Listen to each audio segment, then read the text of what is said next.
জাতীয় সংসদ নির্বাচনে রাজনৈতিক দল এবং স্বতন্ত্র প্রার্থীদের জন্য ১১৫টি প্রতীক তফসিলে সংরক্ষণ গেজেট প্রকাশ করেছে নির্বাচন কমিশন।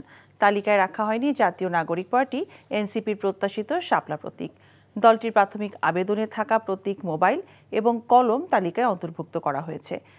তালিকায় স্থান পেয়েছে জামায়াতে ইসলামীর দাড়িপাল্লা এবং জাতীয় পার্টির লাঙ্গল প্রতীক। তালিকা থেকে বাদ দেওয়া হয়েছে কার্যক্রম নিষিদ্ধ আওয়ামী লীগের নৌকা প্রতীক।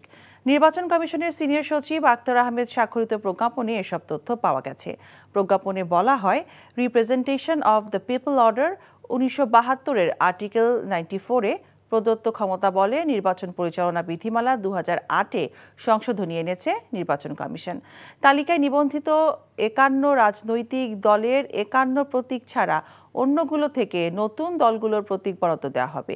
এদিকে তফসিলে শাপলা প্রতীক অন্তর্ভুক্ত করতে আবারও নির্বাচন কমিশনে আবেদন করেছে জাতীয় নাগরিক পার্টি এনসিপি। বান্ডেল থাকলে প্রতি সেনমানিতে টাকা বাঁচবে। বিকাশ সেনমানি বান্ডেল কিনে জিতুন প্রতি লেনদেনে।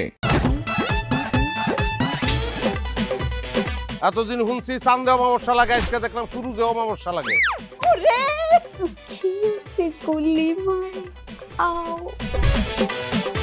আপনার নামটা? আমার নাম লাবণ্য। এটা ধরেন। এইটা কি? চলে মানে আংটি। ভয় পেলে নাকি সিরিয়াস?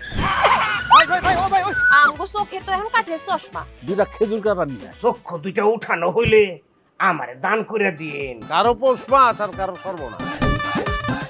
নাই রে নাই, আমার বাপে নাই। এই হারামজাদা, হাতে কি গ্রামের মাসে তোর আটকা জলিল কর। আমার ঘরে তিনটা বউ এতিম হয়ে যেতাম। বস্তালা আবার ঢুকা।